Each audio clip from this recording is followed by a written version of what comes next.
Hello दोस्तों, dream rail job में आप सभी का स्वागत है। हम लोग स्टार्ट किए थे रिप्रोडक्टिव सिस्टम मेल पार्ट का, वो कंप्लीट हो चुका है, उसमें कुछ बचा है ना।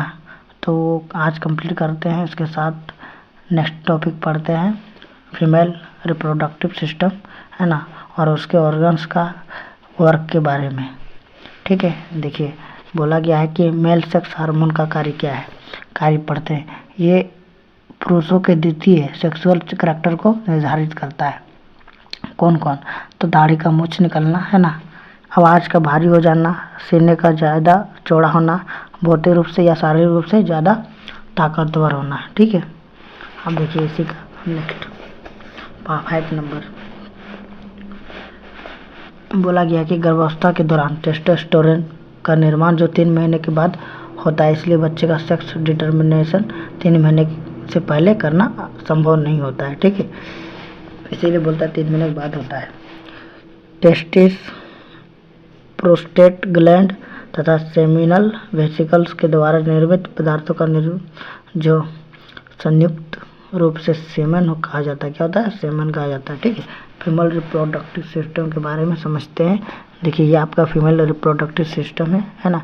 इसी को बोला जाता है आपका ये जो दिख रहा है ना, ये आपका फ्लोपियन ट्यूब है ना मेरे दोस्त। क्या है? Fallopian tube. यार ये जो है ना, उसी को बोलते हैं ओवरी। क्या बोलते हैं? ओवरी। और ये जो है ना, इस जगह पे इसको बोलते हैं फेम्ब्रियन। क्या बोलते हैं? फेम्ब्रियन, है ना। और देखिए ये जो पार्ट है इसको बोलते हैं एंडोमेट्रियम, है ना।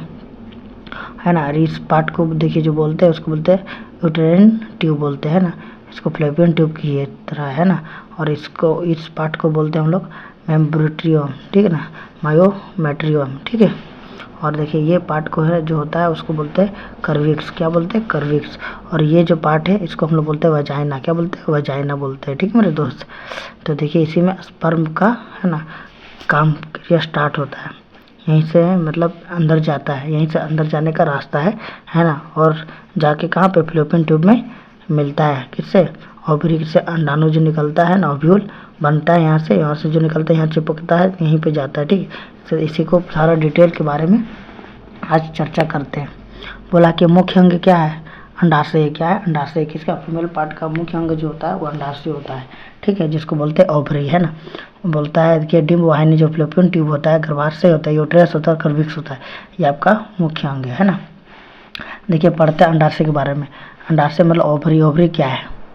फीमेल पार्ट जो होता है, फीमेल में ओवरी की संख्या 2 होती है।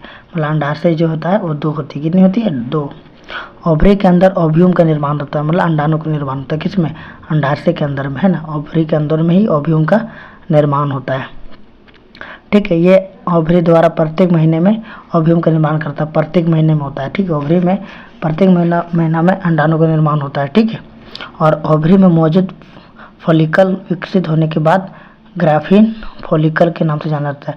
ओवरी में जो मौजूद फॉलिकल होता है विकसित होने के बाद उसका नाम जो चेंज हो जाता है वो बन जाता है क्या? ग्राफियन फॉलिकल बन जाता है। ठीक है, जो ग्राफियन फॉलिकल है के फटने से ओव्यूम बाहर आ जाते हैं। वो जो ग्राफियन फॉलिकल होता है वो फट जाता है। ठीक है मेरे दोस्त, जब फटता है तो ओव्यूम बाहर आ जाता है, जिससे फुनेल ऑफ ओविडक्ट की मदद से फ्लोपियन ट्यूब में लाया जाता है। ठीक है ना, फुनेल ऑफ ओविडक्ट की मदद से, है ना, कहाँ लाया जाता है? फ्लोपियन ट्यूब में लाया जाता है ना।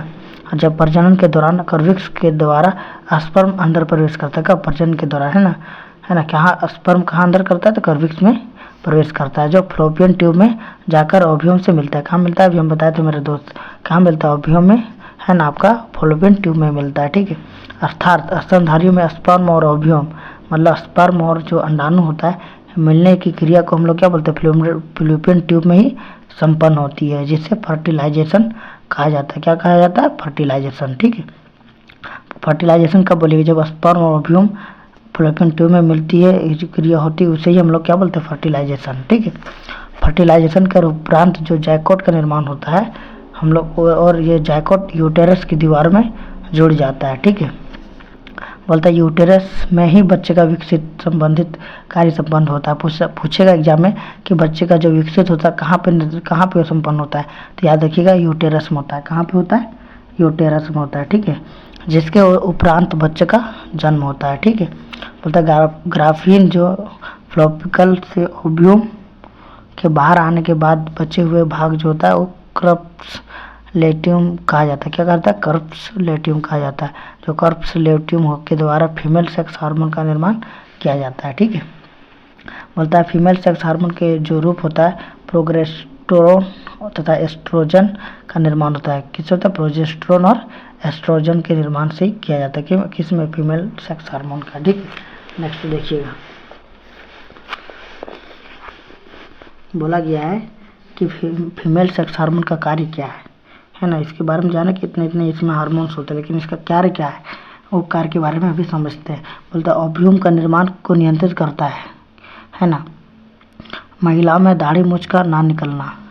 ओव्यूम का निर्माण क्या नियंत्रित करता है? ओव्यूम जो होता है वो बनता है ना, वो क्या निर्माण करता है, क्या नियंत्रित करता है? तो महिलाओं में जो दाढ़ी मूंछ, देखिए ये आपको मेल में आता है दाढ़ी मूंछ, तो इसी को कंट्रोल कौन करता है? आपका ओव्यूम करता है। जो अंडाणु बनता है ना वो इसको कंट्रोल करता है। पुरुषों की तुलना में जो महिलाओं की आवाज़ का पतला तथा सुरीला होना इसी का काम है। ठीक है, महिलाओं की छाती पुरुषों की अपेक्षा बड़ी होती है। ठीक है, और गर्भावस्था में बच्चे जो होते माँ की यूटेरस से ही एक झिल्ली नुमा संरचना से जुड़ा रहता है, जिसे अप्सरा या प्लेसेंटा कहा जाता है। इसी में जुड़ा रहता है। ठीक, इसको क्या बोलते हैं? प्लेसेंटा। ठीक है, बोलता है प्लेसेंटा के द्वारा ही बच्चे का जो पोषण तथा उत्सर्जन दोनों संबंधित का कार्य संपन्न होता है। कहाँ पे होता है? प्लेसेंटा में। पूछेगा बच्चों का भोजन कहाँ से मिलता है? तो याद रखिए प्लेसेंटा में मिलता है। किसमें मिलता है? और उसका जो उत्सर्जन भी होता है किससे होता है? तो प्लेसेंटा से होता है। बहुत इंपॉर्टेंट है, इसको याद रखिएगा। ठीक है, देखिए इसलिए गर्भावस्था में के दौरान प्लेसेंटा पोषण द्वारा उत्सर्जन अंग दोनों का काम करता है ना। फिर देखिए नेक्स्ट बोला गया है जो जन्म होता है, जन्म के बाद बच्चे का शरीर से प्लेसेंटा को काटकर फेंक दिया जाता है। ठीक है, जो मैमल्स होता है और फीमेल में रिप्रोडक्टिव सिस्टम एक चक्र में चलता है। ठीक है, जिससे हम लोग मेंस्ट्रुएशन साइकिल कहते हैं। क्या बोलते हैं? Menstruation cycle. सब मैमल्स में होता है। ठीक है ना। जो फीमेल रिप्रोडक्टिव सिस्टम होता है उसके चक्र को चलता है, जिस चक्र को हम लोग बोलते हैं मेंस्ट्रुएशन साइकिल। ये हर एक 28 डे में है ना आते रहता है। ये हर एक 28 डे में मतलब घूम के आता है। ठीक है, मतलब रिपीट होता है 28 डे में। ठीक है, जो मेंस्ट्रुएशन साइकिल ये 14वें दिन ओव्यूलेशन की क्रिया होने से संभावना सबसे अधिक होती है ना। ओव्यूलेशन की जो क्रिया होने का संभावना सबसे अधिक होती है, इसलिए इस प्रकार के मैमल्स में फर्टिलाइजेशन की क्रिया सर्वाधिक संभावना मेंस्ट्रुएशन साइकिल के 14वें दिन में होती है। ठीक है, मतलब इस टाइम में प्रेगनेंसी होने का संभावना अत्यधिक होती है। ठीक है मेरे दोस्त, शॉर्ट भाषा में बता दिए। बोलता है सिंगेमी, एक शुक्राणु का एक अंडाणु के संयुग्मक में को सिंगेमी कहा जाता है। ठीक है, जब एक शुक्राणु एक अंडाणु का जो संयुग्म होता है मिलता है तो उसको सिंगेमी कहा जाता है। बोलता है प्रोस्टेट ग्रंथि मूत्राशय के नीचे मौजूद होता है। जो प्रोस्टेट ग्रंथि कहाँ होता है? तो मूत्राशय के नीचे मौजूद रहती है। ठीक है, अंडाशय से कोक में डिंबवाहिनी के माध्यम से लाया जाता है। महिलाओं में यौवन की शुरुआत रजोदर्शन से होती है ना। रजोदर्शन मतलब 14 साल से स्टार्ट हो जाती है। ठीक है, और मानव में क्या बोलते हैं? मादाओं में अंडाणु उत्सर्जन की क्रिया कौंडजनन कहा जाता है। कोलोस्ट्रम रोग प्रतिरोधक शक्ति प्रदान करता है। ग्राफियन पुटक की गुहिका को कोटर है ना कहा जाता है। क्या कहता है? कोटर कहा जाता है। ठीक है, याद रखिएगा। लिंग निर्धारण कैसे होता है इसके बारे में, सेक्स डिटर्मिनेशन के बारे में समझते हैं। बच्चे का जो लिंग निर्धारण होता है पिता के क्रोमोसोम के द्वारा। याद रखिएगा, बोलेगा बच्चे का जो लिंग निर्धारण किससे होता है? तो याद रखिएगा बच्चे का जो लिंग निर्धारण होता है पिता के क्रोमोसोम से होता है। ठीक है मेरे दोस्त, पिता से ही क्रोमोसोम से बच्चे का जो लिंग निर्धारण होता है। ठीक है, अगर मेल सेक्स जीमेट्स स्पर्म कहा जाता है, इसमें क्या होता है? ये आपका 44 जोड़ा और एक जोड़ा XY पाया जाता है। ठीक है, और फीमेल सेक्स सेल में जीमेट्स में क्या पाता है? ओवम में क्या पाता है? 44 जोड़ा और प्लस में एक XX पाया जाता है। याद रखिएगा, तो जो XY है स्पर्म, इसमें देखिए 22 जोड़ा में X और 22 जोड़ा में Y होता है। इसी में 44 में क्या 22 जोड़ा में X, 22 जोड़ा और प्लस X और 22 जोड़ा प्लस X। ठीक है, तो 23 होता है ना। तो देखिएगा जो जाइकोट के जब फीमेल और स्पर्म ओवम जब मिलता है तो क्या निर्माण होता है? जाइकोट का निर्माण होता है ना। तो ये जो जायकोट का निर्माण होने के बाद इसमें क्या होता है 44 जोड़ा एक्स। देखिए जब इसमें एक्स सिर्फ आता है, जब ये मेल पार्ट से एक्स आएगा तो फीमेल पार्ट से भी क्या लेगा, एक्स ही लेगा, क्योंकि फीमेल पार्ट्स में एक्स ही है। तो आपका एक्स एक्स बना तो क्या बना, गर्ल्स का निर्माण हुआ। जब 22 जोड़ा और वाई लिया और इसमें क्या है फीमेल में एक्स ही है तो एक्स ही लेगा। तो जब इसमें वाई आता है पुरुष का और जब एक्स इससे मिलता है तो फिर एक्स वाई बनता है, तो एक्स वाई क्या बनता है बॉय का।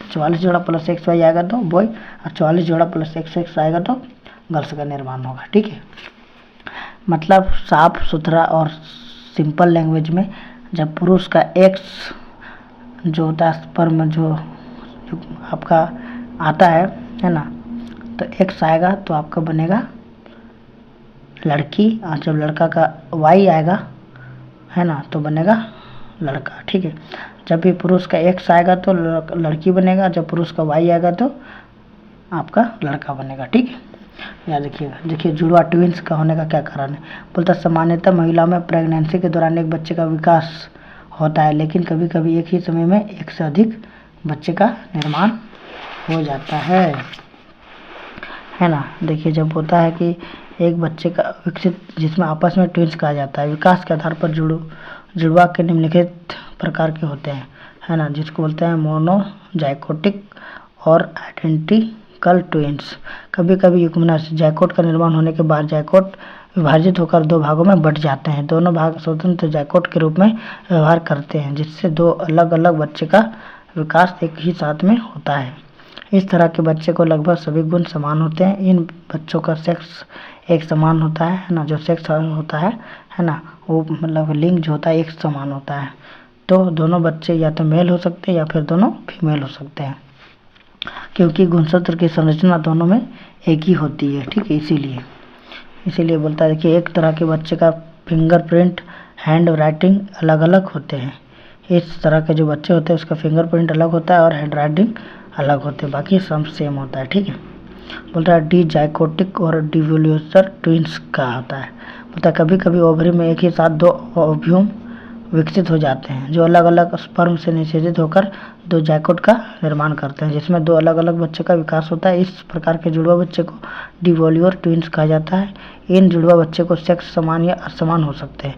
इसमें सेक्स समान और असमान दोनों हो सकते हैं। ठीक है, मतलब लड़का लड़की या लड़की लड़का दोनों हो सकते हैं।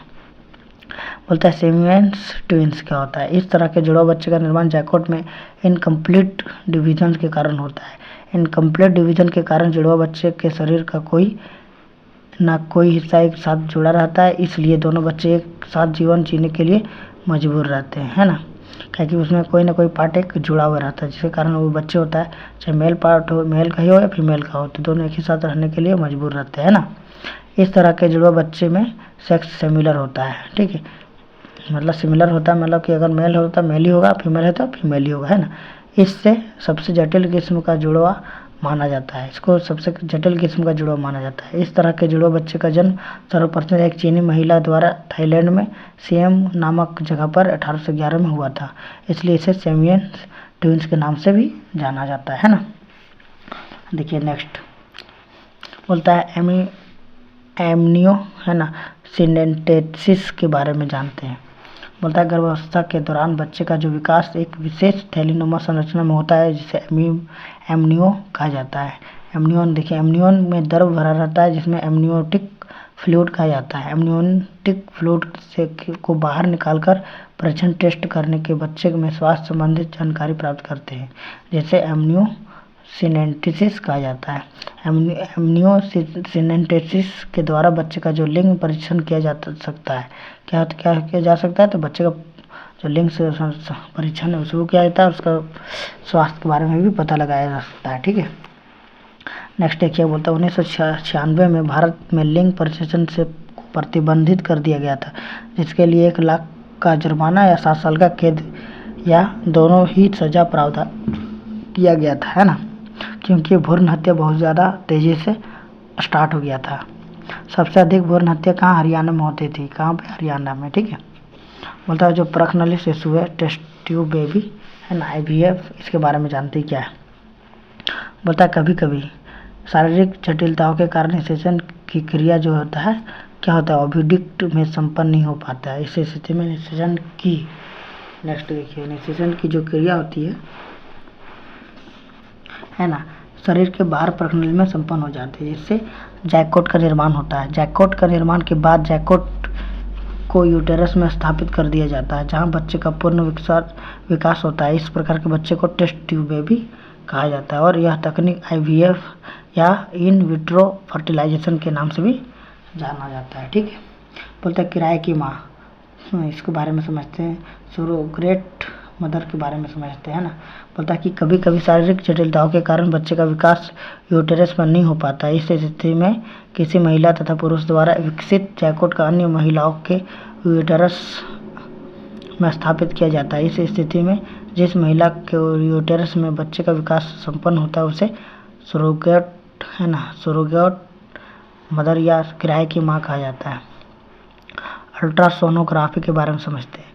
बोलते यह परीक्षण की तकनीक है जिसे पार्श्व ध्वनि का प्रयोग किया जाता है। अल्ट्रासाउंड के द्वारा एब्डोमिनल कैविटी या उदर गुहा में मौजूद अंगों का त्रिविमीय चित्र 3 डायमेंशनल फिगर कंप्यूटर के स्क्रीन पर प्राप्त किया जाता है, जिससे एब्डोमिनियल कैविटी में मौजूद अंगों की स्वास्थ्य जांच की जाती है। बोलता है कि गर्भावस्था में मौजूद बच्चे की अल्ट्रासोनोग्राफी के माध्यम से नियमित स्वास्थ्य जांच की जाती है। बोलता है गर्भावस्था काल है ना, इसके बारे में जेस्टेशन पीरियड के बारे में।